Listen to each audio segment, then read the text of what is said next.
बिना रसोई का गरीब ससुराल। माँ जी, ये क्या, आपने तो मेरा घर की जगह सीधा रसोई में ही गृह प्रवेश कर दिया। कहीं आपका मेरे आते ही पहली रसोई का खाना बनवाने का तो इरादा नहीं है? नहीं नहीं बहू, अभी मैं तुझसे कुछ नहीं बनवाऊंगी, अभी तो तू थक गई होगी ना। हाँ माँ जी, और ये क्या, आपने मेरा दहेज का सामान यहीं लगवा दिया, रसोई में ही। अरे बहू, तेरे गरीब ससुराल में कोई रसोई ही नहीं है, इसीलिए यहाँ पर ही बर्तन और चूल्हा रखा हुआ है। कमरा भी तो एक ही है, तो आधा सामान तेरे कमरे में है और आधा इधर। क्या, यहाँ पर रसोई नहीं है? हाँ बहू, पर तू इसको फिर भी वही समझ। अरे तेरे घर पर मैं गई थी, तेरी रसोई भी तो ऐसी थी, वो क्या कहते हैं, हाँ, ओपन किचन। ओपन किचन है ये सुनते ही पल्लवी अपना सिर पकड़ लेती है। इसका मतलब मैं खाना यहाँ पर बनाया करूंगी। हो अंकित, मुझे कमरे में ले चलो, मैं थक गई हूँ। अरे बहू, अभी कमरे में हमारा सामान रखा हुआ है, तो हम वहीं सो लेंगे। आज तुम दोनों यहाँ पर सो जाओ। क्या, यहाँ पर? अंकित, अरे यार, आज बस एडजस्ट कर लो। फिर पल्लवी मान जाती है। कुछ देर बाद खाना खाकर दोनों पति पत्नी सो जाते हैं। जब सुबह पल्लवी अंगड़ाई लेकर उठती है तो उसका हाथ दूध के पतीले में लग जाता है, जिससे दूध भी गिर जाता है। मेरा हाथ सीधा हड्डी पर लगा है। अरे क्या हुआ, तुम ठीक तो हो? एकदम से तुम्हारी आवाज सुनी। हाँ, लेकिन तुम्हारे घर में रसोई नहीं है ना, कहीं भी बर्तन रख दिया जाता है, ऊपर से दूध भी गिर गया। किसने रखा यहाँ पर दूध? अरे बहू, तू जग गई? अरे रात को दूध ठंडा करने के लिए मैंने यहाँ रख दिया था। चल कोई बात नहीं, इतने में भी चाय बन जाएगी। कुछ देर बाद सास बहू का सामान बहू के कमरे में रख देती है और अपना सामान बाहर निकाल लेती है, जिससे सोने की जगह कम हो जाती है। दोनों दीवारों के सहारे बर्तन लगाए रखे थे। ये देख पल्लवी बहुत चिढ़ती थी। झूठे बर्तन बाहर हैंडपंप पर साफ करके टोकरी में भरकर घर में लाती है तो बर्तन लगाने लगती है। हे भगवान, मुझे ये बर्तन कहाँ लगाना पड़ रहा है? प्रॉपर रसोई भी नहीं है, ना कोई रैक या स्लेब है। दीवारों पर बर्तन सजाओ। माँ जी, ये परात कहाँ रखूं? अरे रख दे दीवार के सहारे कहीं भी, जहां तुझे खाली जगह मिले। जी माँ जी। ये अंकित ने भी मुझे कहाँ फंसा दिया। मुझे नहीं पता था कि अपने प्यार से शादी करने के बाद में एक बिना रसोई के ससुराल में आ जाऊंगी। मुझे लगा चल गरीबी है, एडजस्ट कर लूंगी, लेकिन ये बर्तन भांडे इधर उधर पड़े हुए दिख रहे हैं। कितना गंदा लग रहा है। पल्लवी ये कहकर खिड़की पर परात खड़ी करके रख देती है। रात को सोते वक्त एक चूहा परात के पीछे जाकर परात गिरा देता है, जिससे परात सीधी मुन्नी देवी की नाक पर गिरती है और वो जोर से चिल्ला उठती है। अरे राम रे, मर गई। अरे टूट गई मेरी नाक। इस कमबख्त चूहे की तो ऐसी की तैसी। जरूर बहू ने ही इतने ऊपर परात रखी होगी, धम्म से मेरे लग गई। सास की आवाज को सुनकर बहू कमरे से बाहर आती है और जोर जोर से हंसने लगती है। सही हुआ। और रखो माँ जी ओपन किचन। अगर आप रसोई बनवा लेती ना तो आज आपकी नाक में लगती नहीं। और बनवाइए मेरे बिना रसोई का ससुराल। इसीलिए घर में रसोई होनी चाहिए, जिससे बर्तन इधर उधर ना हो, वरना यही होगा। अरे चुप करो यार, तुम तो अभी भी बेशरम की तरह हंस रही हो। माना कि गलत बात है, पर गुस्सा तो मुझे तुम्हारे ऊपर भी आ रही है। तुमने मुझे बताया जो नहीं। अरे यार प्लीज दोबारा मत चालू होना, सो जाओ, अभी सुबह बाकी है, सुबह लड़ लेना। माँ आप भी सो जाइए। अगली सुबह बहू चूल्हे पर खाना बना रही होती है। अरे वाह, इस कढ़ी में से तो बहुत अच्छी खुशबू आ रही है। जल्दी से बन जाए तो मैं कढ़ी चावल खाऊंगी। इतने में बैट बॉल खेल रहे बच्चों की बॉल सीधा पल्लवी की कढ़ाई में जा गिरती है। सत्यानाश, मेरी कढ़ी तो खराब हो गई। किसने किया ये? अरे आंटी आंटी, मेरी बॉल आई होगी यहाँ, आपने देखा है क्या? हाँ, तुम्हारी बॉल यहाँ पर आई है और देखो सीधा मेरी सब्जी में चली गई। मेरी मेहनत बर्बाद हो गई। तुमसे कहीं और नहीं खेला जा रहा था? अच्छा, इसमें हमारी क्या गलती? आप अपनी रसोई में खाना बनाओ ना, कमरे में क्यों खाना बना रही हो? अरे पागल, यहाँ पर तो रसोई नहीं है, कभी देखा नहीं है क्या तूने? अरे हाँ, मैं तो भूल ही गया था, मेरी बेचारी बॉल भी गंदी हो गई। मेरी बॉल देना आप आंटी। मन ही मन पल्लवी को बहुत गुस्सा आता है, लेकिन वो छोटे बच्चों को कुछ कह भी तो नहीं सकती थी। इतने में बच्चे अपनी बॉल लेकर चले जाते हैं, जिस वजह से उसे दोबारा कढ़ी बनानी पड़ती है। अरे बहू, अभी तक खाना नहीं बना क्या? पापा जी, मेरे ससुराल में अगर रसोई होती तो अब तक खाना आपने खा भी लिया होता। बन रही है, थोड़ा इंतजार कर लीजिए। कुछ देर बाद सब खाना खा लेते हैं। शाम को पल्लवी खाना बनाती है। इतने में उसकी रोटी को कुत्ता मुंह में दबाकर 5-6 ले जाता है। अरे अरे अरे, मेरी रोटी, अरे मेरी रोटी, नास पीटे डॉगी कहेंगे। इसकी वजह से आज फिर से मेहनत बर्बाद हो गई और ये बाकी की रोटी भी जूठी करके चला गया। इस बिन रसोई के ससुराल में अब मैं और बर्दाश्त नहीं कर सकती। अरे बहू, क्यों परेशान हो रही है? कुत्ता रोटी ही तो ले गया, कोई बात नहीं, दोबारा बना ले। माँ जी, आपके लिए बहुत आसान है ना ये सब कहना। आपको पता है, सुबह मेरी कढ़ी भी खराब हो गई थी, कुछ बच्चों ने बॉल डाल दी थी, कुत्ता रोटी ले गया। रसोई तो माँ जी वही अच्छी लगती है जहाँ 4 दीवार और दरवाजा हो। कभी मेरे को बर्तनों से लगती है, कभी आपको बर्तनों से लगती है। पता नहीं आप समझ क्यों नहीं रही। बहू, अभी अंकित इतना कमाता कहाँ है और हम बुढ़ा बुढ़ी कहाँ से पैसे लाएंगे? गरीबी है, थोड़ा बर्दाश्त कर ले। हाँ पल्लवी, थोड़ा समय रुक जाओ। फिर पल्लवी दोबारा रोटी बनाती है, जिसके बाद सब खाना खा पाते हैं। ऐसे दिन गुजरते हैं। बिना रसोई के ससुराल में पल्लवी परेशान हो गई थी, फिर भी जैसे तैसे काम कर रही थी। एक दिन मेहमान घर पर आते हैं और उस दिन सास बहू से घर के बाहर आंगन में चूल्हा रखवा लेती है। बर्तनों को चारों तरफ देख महेश कहता है, अरे नरेश भाई साहब, ये क्या आपके घर में रसोई नहीं है क्या? बहू बाहर खाना बना रही है और आपके बर्तन इधर उधर पड़े हैं। एक रसोई बनवा लेते जहाँ सब एक साथ समान हो। अब वही तो मैं भी यही बोलने वाली थी, कबाड़े की तरह बर्तन इधर उधर पड़े हुए अच्छा थोड़ी लगता है। पर चलिए अब हम चलते हैं। बहू, खाना पीना रहने दो, बाहर धूल मिट्टी आ गई होगी रोटी के अंदर, मुंह किरकिरा हो जाएगा। हंसी उड़ाकर मेहमान चले जाते हैं और ये सुनकर पल्लवी को ही नहीं, गरीब ससुराल वालों को भी बुरा लगता है। देख लिया माँ जी आपने, तो घर पर आकर मेहमान भी मजाक उड़ाने लग गए हैं और उन्होंने खाना खाने से मना कर दिया। पता नहीं क्यों आपने चूल्हा बाहर करवा दिया। कभी भी आप कहीं भी रसोई का सामान रखवा देती हैं और चूल्हा भी। अरे बहू, मैंने जानबूझकर थोड़ी कहा था, ठंड हो रही थी तो बाहर बैठकर खाना बना लेते, इसलिए कहा था। अब तो मुझे भी लग रहा है कि रसोई बनवा लेनी चाहिए, पर पैसों का इंतजाम कैसे हो? अंकित बोल रहा है ना, थोड़े समय में वो करवा लेगा। दिन बीत जाता है और फिर बच्चों की बॉल पल्लवी की सब्जी में आ गिरती है और बच्चे आते हैं। अरे आंटी, आपसे बोला तो था आप अपने ससुराल में रसोई बनवा लो, अभी तक रसोई नहीं बनवाई। देखो, फिर से आपकी बिन रसोई के ससुराल की वजह से मेरी बॉल पीली हो गई। चलो दो, ऐसे ही ले जाता हूँ। तेरी तो, चल जा यहाँ से, पकड़ अपनी बॉल। आजकल के बच्चे भी ना, ये भी फिरकी ले रहे हैं मेरे बिना रसोई के ससुराल की। अगले ही हफ्ते पल्लवी के माँ बाप घर पर अचानक से आ जाते हैं और अपनी बेटी को आंगन में खाना बनाता हुआ और अंदर बार बार सास ससुर को खाना परोसते हुए भी देख लेते हैं। अरे बच्ची, तू यहाँ पर खाना क्यों बना रही है? घर के अंदर तेरी रसोई नहीं है क्या? हाँ बेटा, मुझे दिख रहा है तू बहुत परेशान हो गई है। खाना बना रही है, फिर सास ससुर को गर्मा गर्म अंदर देने जा रही है, फिर बाहर आ रही है। कितना मुश्किल है ऐसे खाना बनाना। रसोई में खड़े होकर बनाती है। कोई बात नहीं मम्मी पापा, बहुत दिनों से ऐसे ही खाना बना रही हूँ। अब मैंने ऐसे ही खाना बनाना सीख लिया है। रसोई कुछ समय बाद बनवाएंगे हम। लेकिन रसोई नहीं है, तूने भी नहीं बताया और न ही तेरे ससुराल वालों ने। आज मैं बात करके ही रहूंगा। जैसे ही दोनों घर के अंदर जाते हैं, समधी समदन हाथ जोड़कर स्वागत करते हैं। अरे समधी जी, कैसे आना हुआ? आइए बैठिए। अरे बस हालचाल लेने आए थे, लेकिन हमने तो आते ही अपनी बेटी के हालचाल देख लिए। भाई, आपने हमें ये क्यों नहीं बताया कि आपके घर में रसोई नहीं है? मेरी बेटी बिना रसोई के बाहर आंगन में खाना बना रही है, अच्छा लगता है क्या? वही तो भाई साहब, इतने अमीर घर की लड़की आपके घर शादी करके आ गई और आप घर के बाहर खाना बनवा रहे। और ये क्या, बर्तन भी इधर उधर है। वो तो मेरी बेटी बता नहीं रही थी, लेकिन परेशानी में भी वो बोल पड़ी। हम जानते हैं आपकी स्थिति इतनी नहीं है कि आप अच्छा घर या रसोई बनवा सके, लेकिन हम भी तो आपके समधी हैं ना, आप हमसे मदद मांग लेते। हाँ भाई साहब जी, हम अपनी बेटी के लिए तो इतना करेंगे, और सिर्फ बेटी क्यों, आप लोगों को भी तो ऐसे रहने में परेशानी होती होगी ना। अगर ये बर्तन एक ही जगह हो जाए तो आपको और जगह मिल जाएगी।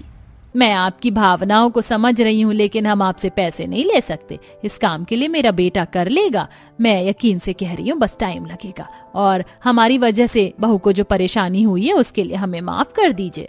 अरे आपने तो ऐसा कहकर हमें खुद से अलग कर दिया। ये हमारा भी तो परिवार है और हमें आपकी भी चिंता है, इसलिए रसोई बनवा रहे हैं। स्वीकार कर लीजिए, और हमें अपने दामाद पर कोई शंका नहीं है, वो तो कर ही लेंगे। अरे आप कहते हैं तो ठीक है, बनवा दीजिए, लेकिन हम बाद में इसके पैसे चुका देंगे। ये बात उन्हें मंजूर हो जाती है और फिर राजेश अपनी बेटी के ससुराल में एक रसोई बनवा देता है जो कि बहुत अच्छी होती है, और अब सास बहू को खाना बनाने में परेशानी भी नहीं होती। इसके बाद वो खुशी खुशी रहने लगते हैं। अरे तू नजर न लगे मेरी बहू को किसी की, पूरे मोहल्ले में सबसे सुंदर बहू मेरी है। भले ही मेरे बेटे ने लव मैरिज की हो, पर मेरी बहू लाखों में एक है। चल बहू, अब अपने शुभ कदम से इस कलश को गिराते हुए हमारे घर में प्रवेश कर और हमारे घर को खुशियों से भर दे। हाँ भाभी, स्वागत है आपका हमारे घर में। हमारा पूरा घर आपका इंतजार कर रहा है। शिप्रा के आ जाने से पूरा घर बहुत खुश था। अगले दिन शिप्रा की पहली रसोई थी। शिप्रा रसोई में जाती है और रसोई की दशा देखकर शिप्रा का सर घूम जाता है। चारों तरफ गंदगी फैली हुई थी, सिंक में गंदे बर्तन पड़े थे। हे भगवान, ये रसोई है या कबाड़ खाना? ऐसा लग रहा है जैसे सालों से इस रसोई में साफ सफाई नहीं हुई है। अरे इस घर में इंसान रहते हैं या जानवर? हे भगवान, इनका सिंक कितना गंदा है, ऊपर से सिंक में पड़े हुए बर्तन, छी छी, बर्तनों में कितना झूठा लगा हुआ है। अरे कैसे लोग हैं ये? चल शिप्रा, अब लग जा काम पर। इन लोगों ने मेरे बारे में जरा भी नहीं सोचा कि मैं इस घर की नई नवेली बहू हूँ, तो कम से कम सारे बर्तन साफ सुथरे रखें ताकि मैं आराम से अपनी पहली रसोई में खाना बना सकूं। पर नहीं, लगता है अब मुझे ही बर्तन धोने पड़ेंगे। जैसे तैसे शिप्रा अपनी पहली रसोई में सभी के लिए खाना बनाती है और अपनी ससुराल वालों को खाना सर्व करती है। खाना खाकर सभी को बहुत मजा आता है। अरे वाह बहू, खाना तो बहुत टेस्टी है। सच में मुझे तो सर्वगुण संपन्न बहू मिली है। सारे गुण हैं शिप्रा के अंदर। रोहन ने बहुत सोच समझकर शिप्रा से शादी की है। हाँ माँ, शिप्रा बहुत अच्छा खाना बनाती है, तभी तो मैं इसके प्यार में पड़ गया। ये हमेशा मेरे लिए कॉलेज में खाना बनाकर लाती थी। अब बस भी करो रोहन, सारी स्टोरी आज ही बता दोगे क्या? भाभी, भैया को बताने दो ना, मुझे भी जानना है क्या थी आप दोनों की लव स्टोरी। तुझे बड़ा इंटरेस्ट आ रहा है हमारी लव स्टोरी जानने में? चल अब जल्दी से खाना खा ले। शिप्रा अपनी तारीफ सुनकर बहुत खुश थी और वो फिर से झूठे बर्तनों को उठाकर रसोई में ले जाती है। आलतू जलालतू, आई ठंड को टालतू। जब से इस घर में आई हूँ तब से चौथी बार बर्तन धो रही हूँ। एक तो इतनी ठंड लग रही है, ऊपर से इस टैप से ठंडा ठंडा पानी निकल रहा है। ये नहीं कि किचन में गीजर लगवा दूं, पर गीजर लगवाने से भी क्या होगा? पानी चाहे ठंडा है या गर्म, बर्तन तो मुझे ही धोने पड़ेंगे। शिप्रा बर्तन धोने के बाद ड्राइंग रूम में हीटर से अपने हाथ पैर सेकने के लिए जाती है। आलतू जलालतू, आई ठंड को टालतू। एक काम करती हूँ, अब थोड़ा हीटर से अपने हाथ पैरों को सेक लेती हूँ, उसके बाद अपने कमरे में जाकर सोऊंगी। बहुत थक गई हूँ मैं, बहुत ठंड भी लग रही है। भगवान, अरे ये क्या, सोफे के नीचे बर्तन किसने रखा? शिप्रा को ड्राइंग रूम में सोफे के नीचे फिर से झूठे बर्तन दिखाई देते हैं। बर्तन देखकर शिप्रा परेशान हो जाती है। अरे कैसे लोग हैं यहाँ? मतलब ये लोग कहीं भी खाना खा लेते हैं और खाना खाकर बर्तन वहीं छोड़ देते हैं। हे भगवान, किस घर में मेरी शादी हो गई? अगर ये बात मुझे रोहन ने पहले बता दी होती तो शायद मैं इस घर में कभी शादी न करती। लगता है अब मुझे फिर से पूरे घर में बर्तनों की खोज करनी होगी और दोबारा से बर्तन धोने पड़ेंगे। बेचारी शिप्रा को ठंड में कपकपाते हुए फिर से आधी रात को बर्तन धोने पड़ते हैं। दुनिया में हम आए तो जीना ही पड़ेगा। शिप्रा, अभी गाना गाना छोड़ और जल्दी से बर्तन धो, क्योंकि अब मुझे बहुत ठंड लग रही है। हे भगवान, इस घर में तूने मुझे ठंड में बर्तन धोने के लिए भेजा है क्या? अब तो मुझे काम वाली बाई वाली फीलिंग आ रही है अपने आप को लेकर।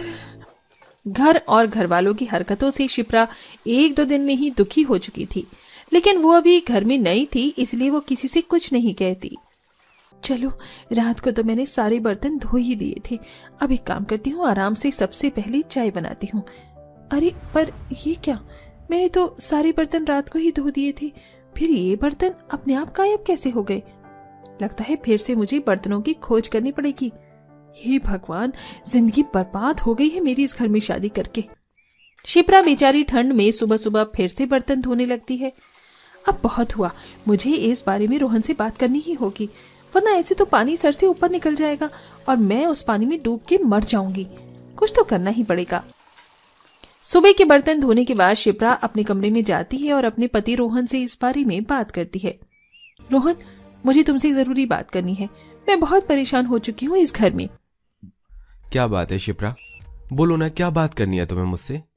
तुम्हें पता है, जब से मैं इस घर में आई हूँ तब से मैंने कितनी बार बर्तन धोए हैं, पर तुम्हें क्या पता होगा, शादी के बाद एक लड़की की ही लाइफ बदल जाती है। लड़कों का क्या है, जैसे वो पहले थे वैसे ही वो बाद में भी होते हैं। अरे तुम्हारे घर में हर कोई खा पी के बर्तनों को बेड के नीचे तो कभी सोफे के नीचे रख देते हैं। मुझे समझ नहीं आ रहा कि उनको सिंक में रखने में क्या दिक्कत है। अरे तो तुम भी बर्तन धोने से पहले पूरे घर को अच्छे से चेक कर लिया करो। अगर कहीं भी तुम्हें बर्तन नजर आए तो तुम ले जाया करो उठाकर। मतलब मैं अपने आप को बदल लूं, पर तुम अपने घर वालों की बुरी हरकतों को बदलना बिल्कुल भी नहीं चाहते। अरे ये क्या तरीका है रोहन? कल को हमारे बच्चे होंगे तो हम उन्हें क्या सीख देंगे कि बच्चों खाना खाओ और बर्तन को बेड के नीचे रख दो।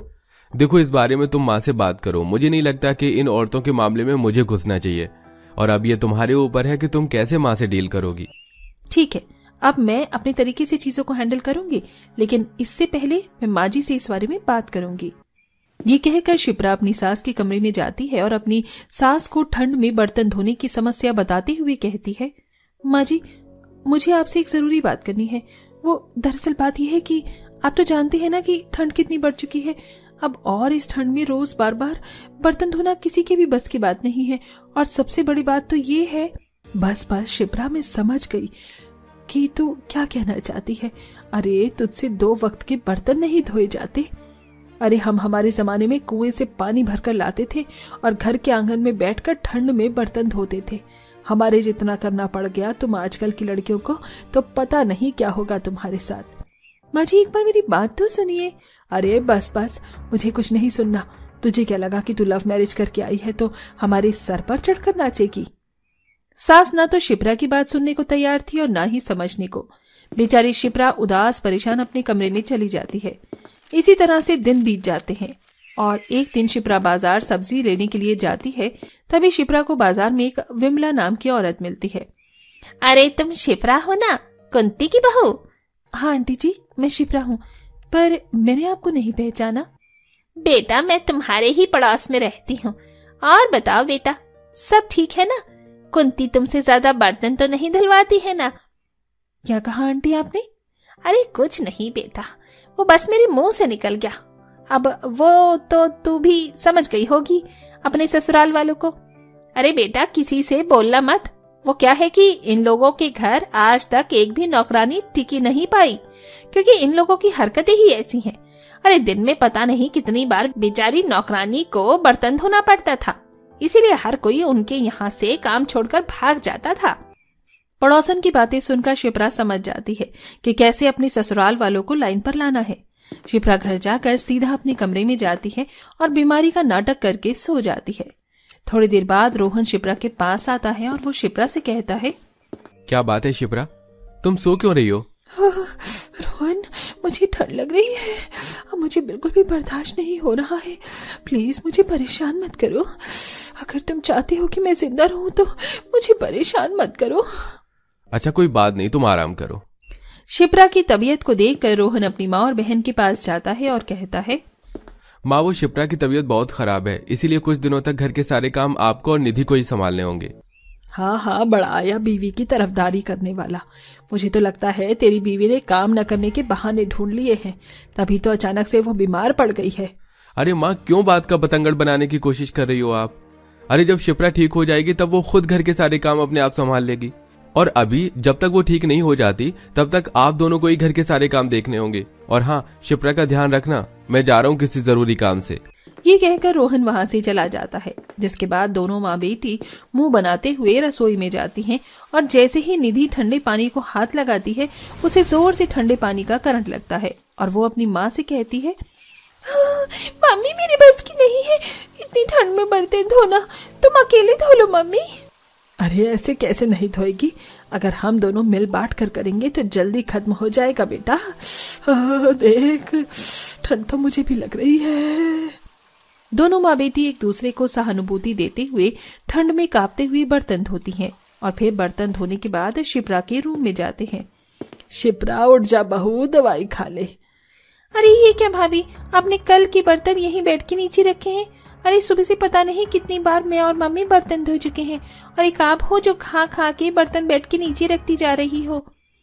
शिप्रा उनसे कुछ नहीं कहती, वो चुपचाप बेड पर लेटी रहती है और इसी तरह से दिन बीत जाते हैं। शिप्रा जानबूझकर बीमारी का नाटक करके आराम से बिस्तर पर पड़ी रहती थी, तो वहीं दूसरी तरफ दोनों माँ बेटी ठंड में बर्तन धो धो कर दुखी हो चुकी थी। मम्मी मैं बहुत परेशान हो चुकी हूँ, अब मुझसे नहीं होता ये सब। आपको पता है ठंड में बर्तन धोने से मेरे हाथ कितने हार्ड हो गए हैं।